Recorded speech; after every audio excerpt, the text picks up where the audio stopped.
भैया जी 3 घंटे से सारे लोग आपके लिए खड़े थे। आप भैया जी यहाँ मौजूद हैं। सबसे पहले मैं निवेदन करता हूँ अपने भैया तिराजे पंकज तिवारी जी से, आदरणीय प्रत्याशी पंजाबी सिंह जी से, दिलीप तिवारी ब्लॉक अध्यक्ष जी से, सतपुर जोगी जी जो प्रभारी हैं उनसे, और रमेश पाल गुलाटी जी से, राकेश पटोरिया जी से निवेदन है कि आवे और बड़ी माला पहना करके सबका स्वागत करें। सब लोग बैठ जाइए, सब लोग बैठ जाइए।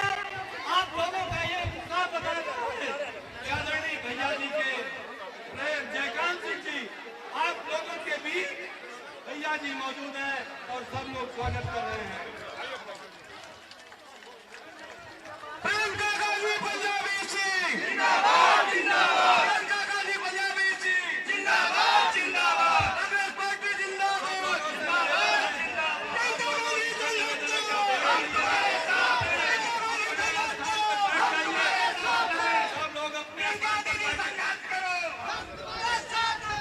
सब लोग अपने स्थान पर बैठ जाइए। हमारे बीच जिले के अध्यक्ष हम सबके अगुवा भाई पंकज तिवारी जी मौजूद हैं। मैं उनसे निवेदन करता हूँ कि 2 मिनट में भैया जी का स्वागत करें। धन्यवाद भाई नागेश जी के। सबसे पहले हम गरीब शोषित समाज के सभी लोगों से विनम्र अन्याय के खिलाफ थोड़ा फिल्टर भी हो जाए। आदरणीय श्रीमती प्रियंका गांधी जी का कांग्रेस कमेटी की ओर से भैया बैठ जाइए, अभिनंदन करते हैं। साथियों, आप सभी लोग जानते हैं कि हसनपुर विधानसभा से सुरेंद्र विक्रम सिंह पंजाबी सिंह जी है, उनको हमारी नेता प्रियंका गांधी जी ने इस विधानसभा का नेतृत्व करने का थोड़ी जगह हम सभी से अनुरोध करते हैं कि आप सब लोग मिल करके थोड़ी जगह दे दो, एक हाथ के पंजे वाला बटन थोड़ा पीछे कर बैठते हैं। भारी बहुमत से विजयी बनाना है। इस समय भाजपा की सरकार जो है गरीबों के विकास में काम कर रही है, गरीबों के समाज का कोई कार्य नहीं कर रही है। आपको इनकार करना है, आपको एक बार फिर से आजाद होना है। जैसे एक बार हमारा भारत देश अंग्रेजों के गुलामी की जंजीरों में डरा हुआ था, गांधीवादी लोग जो है मिल करके उन महान सपूतों ने इस देश को आजाद कराया था। उसी तरह इस उत्तर प्रदेश को हमारे सभी नेता श्रीमती प्रियंका गांधी जी आपको मुक्त कराएंगे। इस भ्रष्टाचारी सरकार को उत्तर प्रदेश से हटाएंगे। जय हिंद, जय भारत। प्रियंका गांधी जिंदाबाद। एक बार जोरदार तालियां लगाइए। प्रियंका गांधी संघर्ष करो, हम तुम्हारे साथ हैं। प्रियंका दीदी संघर्ष करो, हम तुम्हारे साथ हैं। हम सबके हमारी भैया जी ने जिनको प्रत्याशी के रूप में दिया है, भाई पंजाबी सिंह जी से निवेदन है कि आवे और भैया जी का स्वागत करें। प्रियंका गांधी पंजाबी सिंह जिंदाबाद जिंदाबाद, प्रियंका गांधी पंजाबी सिंह जिंदाबाद जिंदाबाद। भैया को बैठा महासचिव हमारी इस उत्तर प्रदेश की धड़कन और हमारी माताओं बहनों की आवाज को बुलंद करने वाली माननीय प्रियंका गांधी जी, मैं उनका इस हसनपुर में जोवासर की गांव में हार्दिक स्वागत और अभिनंदन करता हूं। हमारे मंच पर बैठे हमारे जिले के जिलाध्यक्ष आदरणीय पंकज तिवारी जी, हमारे इस ब्लॉक के ब्लॉक अध्यक्ष आदरणीय दिलीप तिवारी जी, आदरणीय सतगुरु जी, आदरणीय जितेंद्र पासी जी, आदरणीय हमारे राकेश भलोरिया जी, आदरणीय गुलाटी जी और हमारे बहुत ही बुजुर्ग कांग्रेस के वयोवृद्ध नेता हमारे आदरणीय राजेंद्र सिंह जी, हमारे सभी सम्मानित, अब ज्यादा चूंकि जयकांत सिंह जी, जो भी हमारे साथी हैं, हमारे जो इस मंच का संचालन कर रहे थे, आदरणीय नागेंद्र सिंह जी, आदरणीय जफरू खान जी, और हमारे जो भी कांग्रेस के साथी हैं, मैं उनका बहुत बहुत हार्दिक स्वागत करता हूं। माननीय, आज क्योंकि हम इस क्षेत्र को दो बार इस क्षेत्र की जनता का स्वागत कर चुके हैं, और हमको खुशी है कि हम आपके इस कांग्रेस परिवार में आकर हमको स्वर्ग मिल गया। तो साथियों, चुनाव तो आपकी, जो चुनाव इस समय चल रहा है जयपुर में, मैं आपको बताना चाहूंगा कि आपके नाम पर आंधी चल रही है। तो साथियों, मैं ज्यादा कुछ कह के, बच्चों की मीटिंगें बहुत लगी हैं, और हमने इस क्षेत्र के विकास में कोई कमी नहीं रखी है।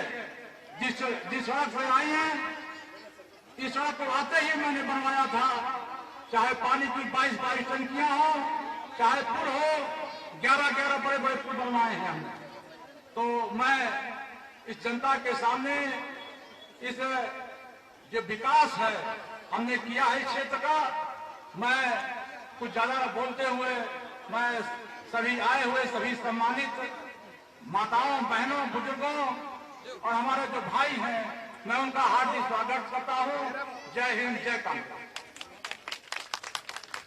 धन्यवाद भैया पंजाबी सिंह जी। भैया जी, ये जन सैलाब बता रहा है आपने जिनको हमको प्रत्याशी दिया है, इनका आचरण, उनका व्यवहार, जिनकी वजह से जन सैलाब है, और आपके जो अपनत्व है रायबरेली की जनता से और जोवा सरकी के लोगों से, आज सारे लोग आपके बीच उपस्थित हैं। आपसे कहना है कि हम आपका काम समाप्त हो गया है, अब हम सबका काम है कि आदरणीय भाई पंजाबी सिंह को आप हाथ उठा के बताइए और भैया जी को विश्वास दिलाइए कि भारी मतों से जिताने का काम करेंगे। आप सबसे कहना है कि गंगा की कसम, जमुना की कसम, कांग्रेस में जमाना बदला है, कुछ तुम बदलो, कुछ हम बदले, नया जमाना आना है, नया जमाना आना है। आदरणीय भैया जी से निवेदन है कि हमें और अपने विचार व्यक्त करें। भैया जी,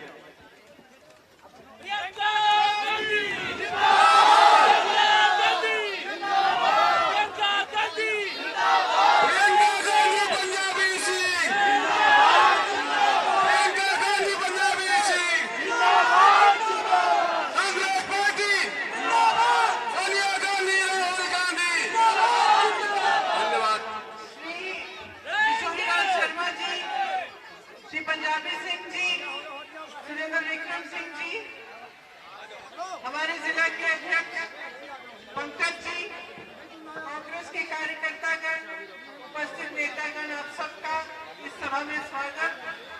और मेरी प्यारी बहनें जो यहाँ बहुत देर से आप धूप में खड़ी हैं, बैठी हैं, उसके लिए आपको बहुत बहुत धन्यवाद, और आपका इस सभा में स्वागत। मेरे भाइयों को भी स्वागत। देखिए, पिछले चुनाव में जब ये विधानसभा का चुनाव हुआ, बैठ जाओ, बोल रहे 2 मिनट सुन लो, माता बैठ जाओ 2 मिनट। देख नहीं पा रही है ना, क्योंकि आप बैठ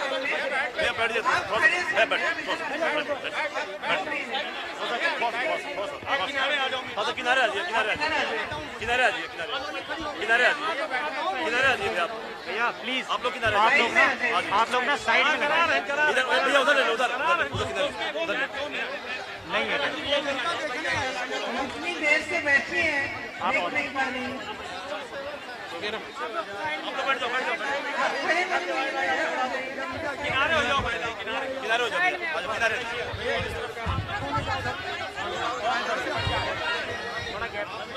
थोड़ा गैप तो मानो यार।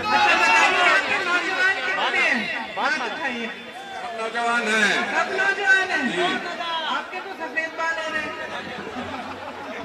फिर भी जवान है। अच्छा, किन को रोजगार मिला है सरकार से पिछले 5 साल में? किसी को नहीं, 0%। मेरी बहनें मिला? चुप रहो, सुनो। मिला सिलेंडर? उसको अगर भरना पड़ता है तो भर पाती हूँ? नहीं भर पाती। कितने का मिल रहा है अब सिलेंडर, नया सिलेंडर? 1000 रुपए का। और महंगाई कितनी बढ़ी है कि कम हुई है? खाद मिल रही है? खाद नहीं मिल रही है। और फसल का दाम?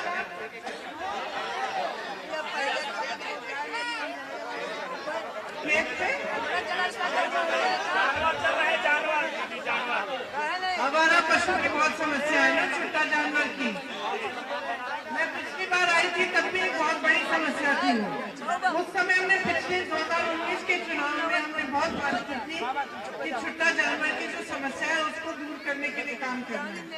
आपको मालूम है कि छत्तीसगढ़ में कांग्रेस की सरकार है, हमारी सरकार है। वहाँ पे उन्होंने पूरी योजना बनाई है कि किस तरह से छोटे जानवर से छुटकारा पड़ सकता है, मतलब ये समस्या हल कैसे हो सकती है। उसमें उन्होंने क्या किया है, सुन लीजिए ध्यान से। उन्होंने क्या किया है कि जो ये छोटे जानवर है, अगर इसको आप घर में पाल लो तो उसके गोबर को सरकार 2 रुपए किलो में खरीद रही है। तो आप हंसोगे कि गोबर क्यों खरीद रहे हैं, लेकिन गोबर खरीद के स्वयं सेवा समूह की महिलाएं हैं ना,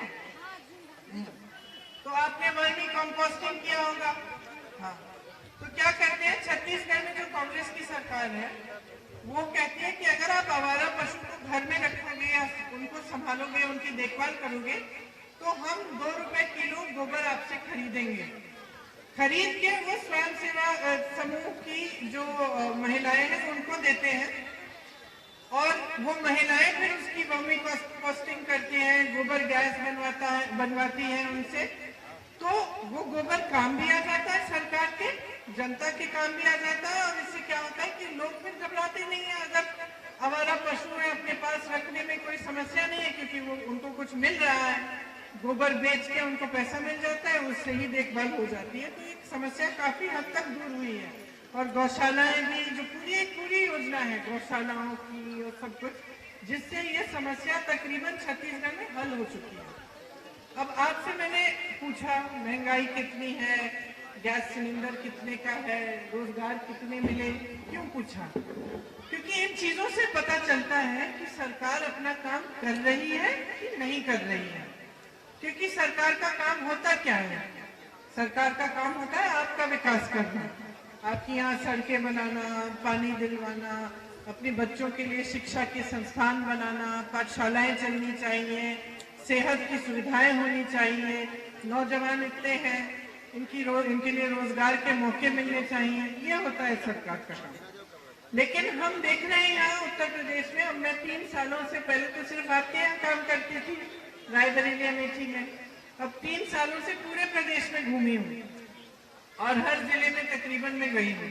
हर जिले में समस्या ही समस्या दिखती है और यही दिख रहा है कि जो सरकार को काम करना चाहिए था वो नहीं कर रहे हैं। 1-2 चीजें कर रहे हैं, जैसे आपको राशन मिल जाता है जिसको मिलता है, या फिर कहते हैं कि खाते खोले हैं और उसमें पैसा डालेंगे थोड़ा बहुत, चुनाव आने लगता है तो पैसा डलने भी शुरू हो जाता है। ठीक है, लेकिन ये सरकार का काम नहीं होता। राशन देना ठीक है, अच्छा है, कोई बुराई नहीं है इसमें, लेकिन जनता को सिर्फ इस राशन पे निर्भर नहीं करना चाहिए। ये परिस्थितियां नहीं आनी चाहिए कि आप इस राशन के बोरे का इंतजार कर रहे हो या आप इंतजार कर रहे हो कि सरकार हमें 2-3 महीने बाद थोड़े बहुत पैसे भेज देगी, उसी से हमारा गुजारा हो जाए। ये सरकार का काम नहीं होता। सरकार का काम होता है आपको अपने पैरों पे खड़ा करना। जैसे आप पढ़ाते हैं अपने बच्चों को, ठीक है, आप उनको पढ़ाते हैं, लिखाते हैं, मेहनत करते हैं, सब कमाती हैं, मेहनत करके उनको बड़ा करते हैं। क्या चाहते हैं आप उनसे? आप चाहते हैं कि उनका भविष्य बने, मजबूत हो, वो अपने पैरों पे खड़े हों, वो आपके लिए कमाएं, है ना, वो सबकी देखभाल करें, यही चाहते हैं सारे माँ बाप। इसी तरह से सरकार का काम है कि वो आप सबको अपने पैरों पे खड़ा करे।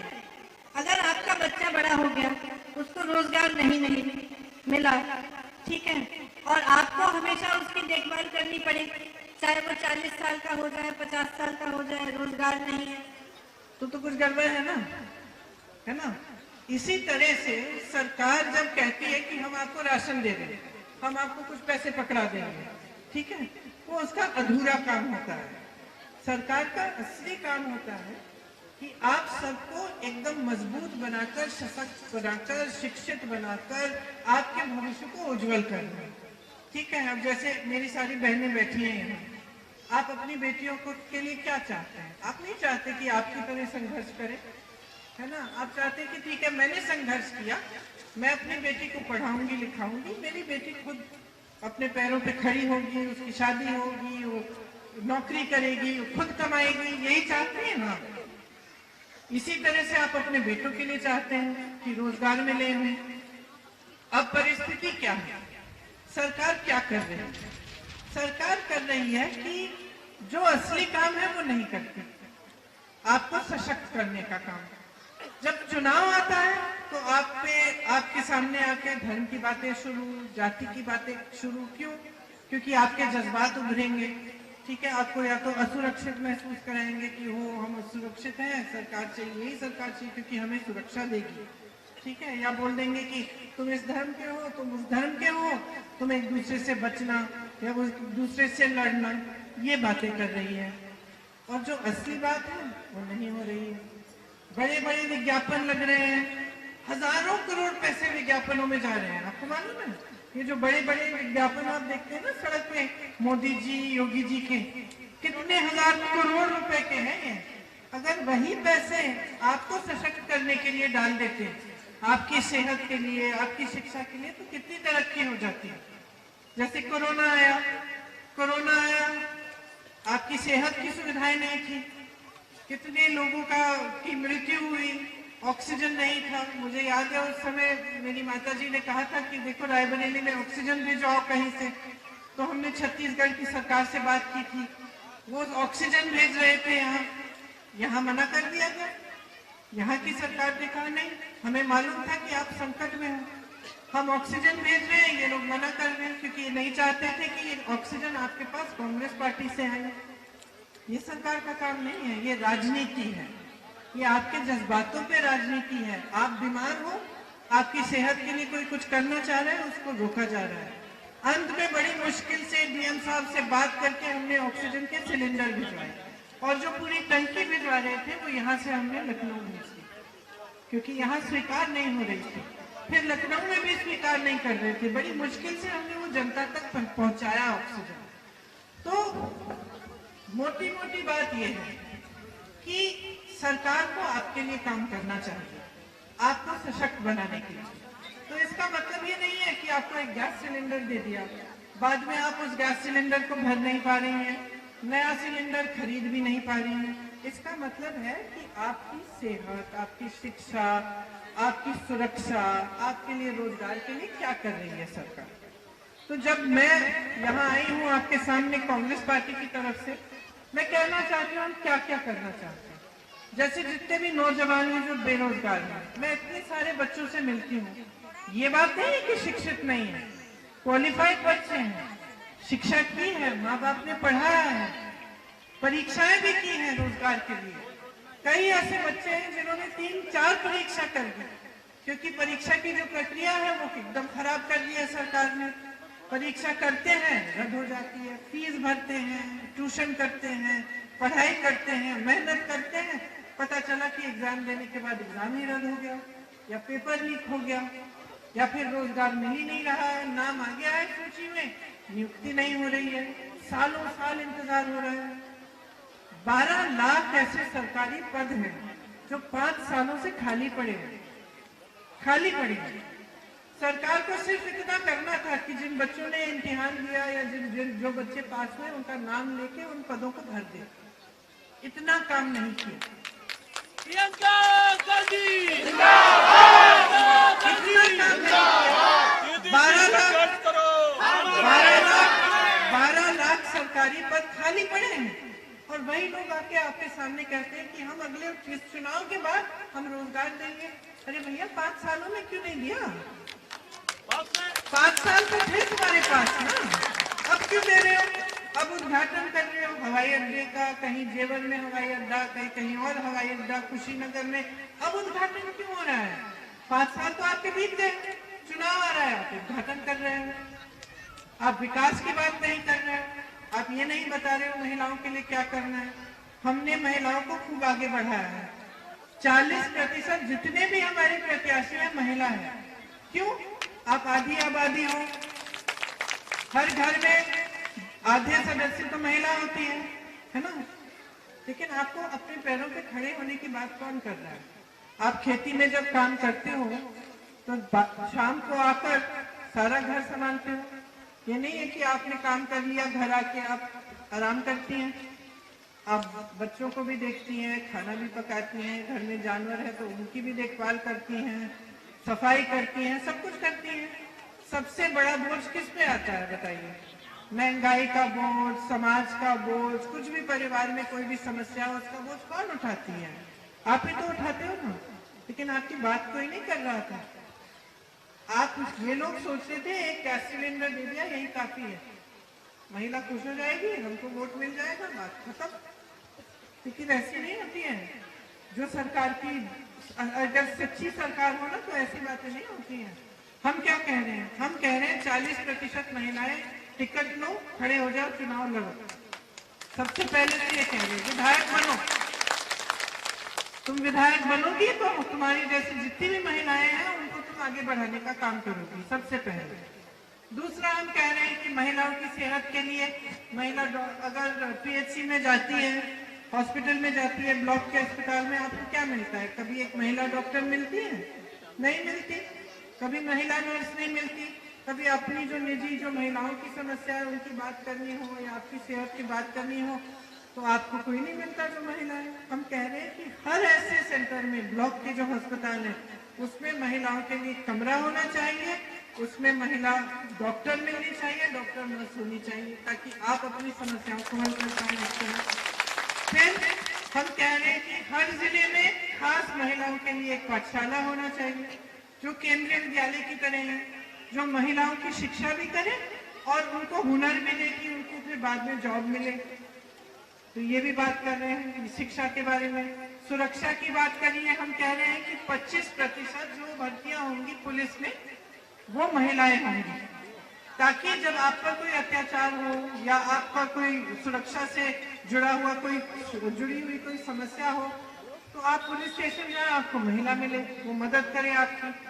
बहुत बार मैंने देखा है, मैं उत्तर प्रदेश के कोने कोने में गई हूँ जहाँ पर महिलाओं पर बहुत बुरा अत्याचार हुआ। अब जहाँ जहाँ हुआ, जिसने अत्याचार की उसको मदद कर रही है सरकार, प्रशासन, पुलिस, उसे बचा रही है, लेकिन महिला को नहीं बचा रही है। एफआईआर नहीं दर्ज कर रहे, महिला को उल्टी सीधी चीजें कह रहे हैं कि उसकी गलती थी, उसने ऐसे किया वैसे किया, लेकिन जिसने अत्याचार किया उसको कुछ नहीं कर रहे।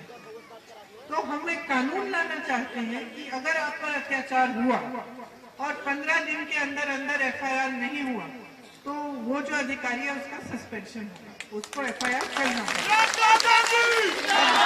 इसी तरह से नौजवानों के लिए भर्ती की जो प्रक्रिया है उसमें बहुत सारी समस्याएं हैं। 5 साल हो गई है सरकार की, 69,000 की भर्ती के बच्चे हैं जिनको नहीं मिला है, 22,000 वाले हैं, 21,000 वाले हैं, कहीं 6,000 वाले हैं। सबने इम्तिहान दिए, परीक्षा दी, सब इंतजार ही कर रहे हैं भर्ती के लिए। तो क्यों? क्योंकि इतनी सारी समस्याएं हैं, क्योंकि उनमें घोटाले करते हैं। तो हम कह रहे हैं कि ये जो भर्ती की प्रक्रिया है इसको हम पारदर्शी करना चाहते हैं। हम एक जॉब कैलेंडर बनाएंगे, इसमें जो भी भर्ती है उसमें हम पहले से तय करेंगे कि इम्तिहान इस दिन है, परीक्षा इस दिन को है, रिजल्ट कभी कभी 1.5 साल बाद आता है। हम कहेंगे नहीं, रिजल्ट 1-1.5 महीने में आना चाहिए, ये तारीख है रिजल्ट की, ये तारीख है नियुक्ति, 6 महीने के अंदर अंदर सारी नियुक्तियां होनी चाहिए। हम कह रहे हैं जो 12 लाख सरकारी पद खाली पड़े हैं सबसे पहले हम उनको भरेंगे। फिर हम कह रहे हैं कि आप जैसे नौजवान हो, आप दोनों खड़े हो, कल को आप अपना बिजनेस शुरू करना चाहो, खास तौर से जो अति पिछड़े वर्ग के, जो दलित नौजवान, आप मान लो आप अपना बिजनेस शुरू करना चाहते हो, आप सोचते हो कि चलो छोटी सी दुकान खोल लूँ, थोड़ा अपना बिजनेस कर लूँ, आपके पास साधन नहीं है, पैसे नहीं है, हम कह रहे हैं हम आपको 5 लाख रुपए देंगे, सरकार देगी 1% ब्याज पे, मात्र 1% ब्याज पे। इससे क्या होगा, आप अपने पैरों पे खड़े हो सकेंगे। इस तरह के जो रोजगार बनाने के लिए जो सोच है, जैसे उत्तर प्रदेश में कई जगह है, जैसे मुरादाबाद में पीतल बनता है, ठीक है, कानपुर में लेदर बनता था, कई ऐसी जगह है जहाँ पे हुनर है। तो जहाँ जहाँ हुनर है वहाँ हम और सुविधाएं देके, खास तौर से नौजवानों को आगे बढ़ाने के लिए कि वो अपने अपने छोटे छोटे बिजनेस बनाए, वो मजबूत हो। ठीक है, तो हमने पूरी योजना बनाई है, पूरा खाका तैयार किया है। महिलाओं के लिए क्या है, नौजवानों के लिए क्या है, बुजुर्गों के लिए क्या है, जैसे जो पेंशन है, जो मानदेय है आशा बहुओं का और आंगनवाड़ी में बहनों का, वो मानदेय हम 10,000 तक बढ़ाना चाहते हैं, ताकि वो मानदेय आपको मिले, फिर उसके आगे अगर आपको किसी की देखभाल करने के लिए अलग से पैसे मिले। तो ये सब चीजें हमने तैयार करके पूरी योजना बनाई है, क्योंकि हम चाहते हैं कि उत्तर प्रदेश में राजनीति बदले। जो आज राजनीति चल रही है ना, जो धर्म के आधार पर, जाति के आधार पर आपको उकसाती है, इससे सिर्फ और सिर्फ नेताओं का फायदा होता है, राजनीतिक दलों का फायदा होता है, और किसी का फायदा नहीं होता। आपका फायदा नहीं होता। आपको आगे बढ़ाने की जब बात होती है, आपके विकास की जब बात होती है, जब नेता कहता है हाँ हम चाहते हैं कि तुम पैरों पे खड़ा करो हो जाओ, हम चाहते हैं कि महंगाई घटे, हम ऐसा करेंगे, तभी आपका विकास होगा। आपका विकास कभी दूसरी बातों से नहीं होगा कि आप कहीं किसी से लड़ा लिया, धर्म की बात हो गई, जाति की बात हो गई, इससे आपका विकास नहीं होगा। विकास तब होगा जब आप नेता से जवाब मांगेंगे। अब देखिए यहाँ आपके विधानसभा में क्या हुआ, पिछली बार आपने कांग्रेस को वोट दिया, इसके लिए हम बहुत आभारी हैं। हमारे प्रत्याशी कौन थे? राकेश सिंह जी थे। अब राकेश सिंह जी जो है, उनको जब वो सत्ता में आ गए तो उन्होंने सोचा कुछ भी कर सकते हैं, जहां जहां जमीनें देखते हैं वो और उनके परिवार वहां कब्जा करने की कोशिश करते हैं। कांग्रेस पार्टी के विधायक थे, कांग्रेस पार्टी से बगावत करने लग गए, ठीक है, तो उनके असूल नहीं थे। उन्होंने सोचा कि जनता तो पूछेगी नहीं, मैं कुछ भी करना चाहता हूं कर लूंगा, किया। अब तो खैर पार्टी छोड़ गए और दूसरी पार्टी से खड़े हैं, लेकिन आपके लिए विकास का काम तो नहीं किया ना। क्योंकि जब एक नेता सत्ता में आ जाता है, बहुत बार ये होता है कि वो भूल जाता है कि किसने सत्ता दी, वो भूल जाता है कि मैं किस पार्टी से आया, कि जनता ने मुझे क्यों वोट दिया, कि जनता ने मुझे बिठाया यहाँ, भूल जाता है। तो जब भूल जाते हैं नेता और जब वो सोचते हैं कि चुनाव आएगा तो क्या हुआ, हम तो धर्म की बात कर लेंगे, हम जाति की बात कर लेंगे, उसी आधार पे हमें वोट मिल जाएगा, तो काम क्यों करेगा? काम नहीं करेगा ना। वो तो सोचेगा चलो 5 साल बाद में आ जाऊंगा, हिंदू मुसलमान कह दूंगा, या इस जाति को उस जाति से लड़ा दूंगा, या कुछ कह दूंगा अपनी जाति के बारे में, अपने धर्म के बारे में, और मेरी तो नैया पार हो गई, है ना। तो काम कैसे कराना है नेताओं को? काम ऐसे ही कराना है कि ये जो वोट है ना, जो आपको मिला है, संविधान ने दिया है, ये कोई आपसे छीन नहीं सकता। एक बहुत बड़ा हथियार है, इसको एकदम समझदारी से डालना पड़ेगा, एकदम समझदारी से, विवेक से सोचना पड़ेगा कि ये जो नेता हैं ये हमारे लिए काम करते हैं कि नहीं करते। अगर नहीं करते हैं तो इनको हम फिर नहीं जिताएंगे, सीधी सी बात है।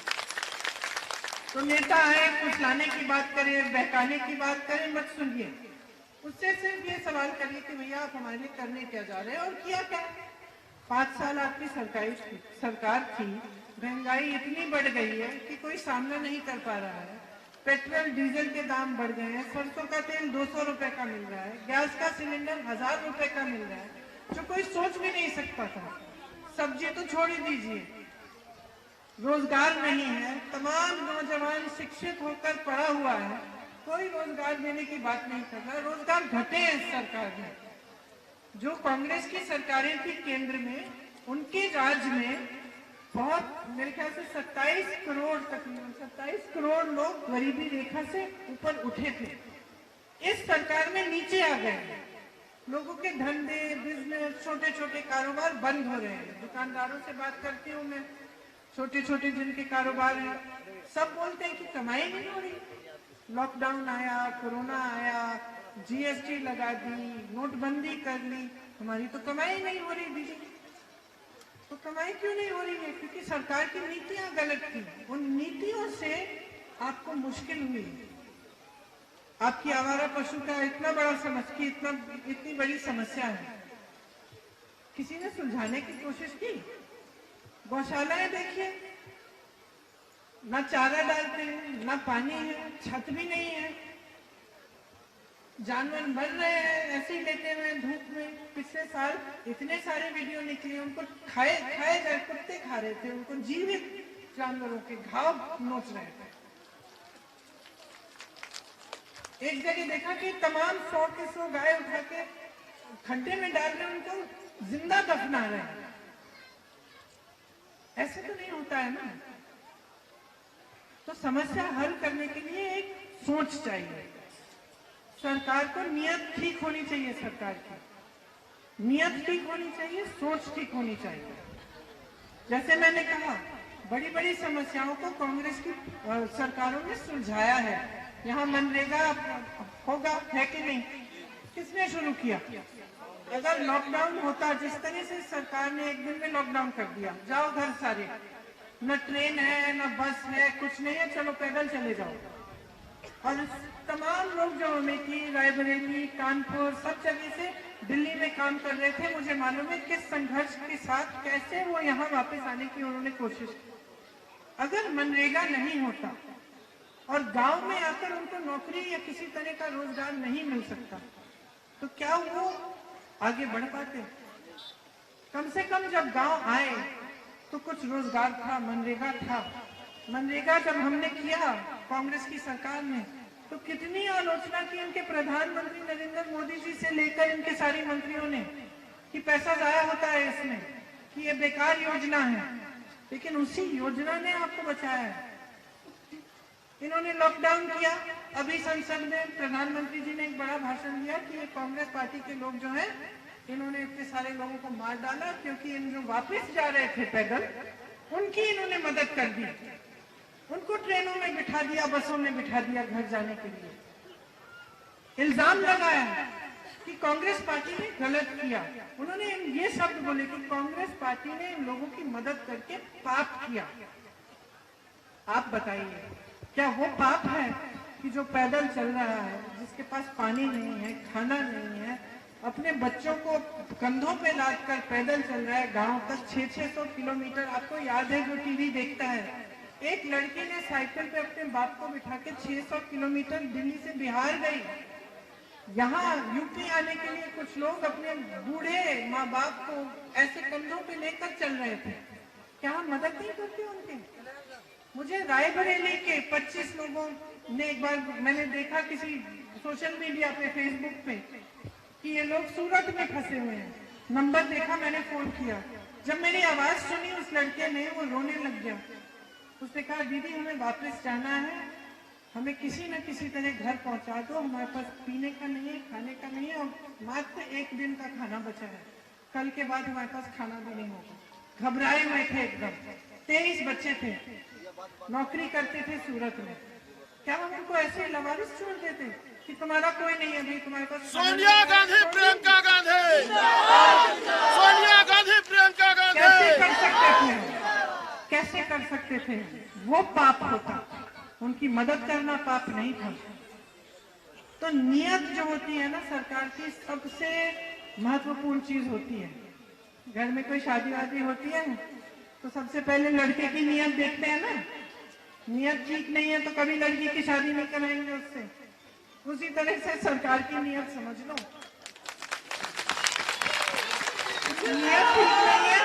नियत ठीक नहीं है तो वोट मत देना। तो कांग्रेस पार्टी एक तरफ आपके विकास की बात कर रही है, कह रही है कि हम नकारात्मक बातें नहीं करेंगे, हम आपको लड़ाना नहीं चाहते एक दूसरे से, हम चाहते हैं कि आप सब इकट्ठे होके, एकजुट होके जियो और एकजुट होके फूलो फलो आगे बढ़ो और आपका विकास हो।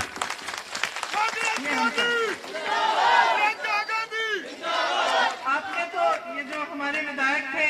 राकेश सिंह जी, इन्होंने तो हमारे साथ भी बगावत कर ली, आपके साथ भी विश्वासघात कर लिया, आपके लिए काम नहीं किया। तमाम जमीन के कब्जे के जो मामले हैं उनके परिवार के हैं। तो आप पंजाबी सिंह जी खड़े हैं यहाँ मेरे साथ, ये है हमारे प्रत्याशी। इन्होंने आपके लिए कह ही रहे थे कि सड़कें बनवाई है, काम किया है। हम चाहते हैं कि इस बार इनको आप आगे बढ़ाएं ताकि जितने विधायक कांग्रेस के जीते तो सरकार बने हमारी प्रदेश में, तो ये सब ना हो आपके साथ। सरकार आपके ही पक्ष में काम करे, आपको आगे बढ़ाने का काम करे, यही सबसे जरूरी चीज है। देखिए, मेरे परिवार को आप पुश्तों से जानते हैं और सालों से मैं यहाँ आती हूँ, आप लोगों से बातचीत करती हूँ, यहाँ हम काम करते हैं। आप इतने पुश्तों से आपने देखा है कि किसकी नीयत क्या है। मेरी दादी जी इंदिरा जी यहाँ की सांसद रही, मेरी माता जी सांसद हैं। आपने बार बार इसीलिए जिताया क्योंकि उन्होंने काम किया। जब आप संकट में होते हैं तो आपकी सहायता होती है, आपकी सुनवाई होती है, पूरी कोशिश होती है कि जितनी भी समस्याएं वो हल हो। लेकिन बगैर सरकार के, अगर हमारी सरकार केंद्र में भी नहीं है, प्रदेश में भी नहीं है, तो समस्याओं को सुलझाना इतना मुश्किल हो जाता है ना, क्योंकि सरकार का एक दम होता है। सरकार जब सुलझाना चाहे समस्याओं को तो उसका दम पूरा इस्तेमाल किया जा सकता है। तो इसीलिए बहुत जरूरी है कि आप कांग्रेस के विधायक को जिताएं, कांग्रेस के प्रत्याशी को जिताकर विधायक बनाएं, ताकि आपकी समस्याएं हल होना शुरू हो और आपके बच्चों का, आपका भविष्य बहुत मजबूत बने। तो यही बातें करनी थी आपसे। आपने बहुत इंतजार किया और बहुत ध्यान से मेरी बातें सुनी। पंजाबी सिंह जी को खूब भारी बहुमत से जिताना, और जिन्होंने आपके लिए काम नहीं किया, जो आपके विधायक राकेश सिंह जी, उनको सबक सिखाइए, उनको अपने वोट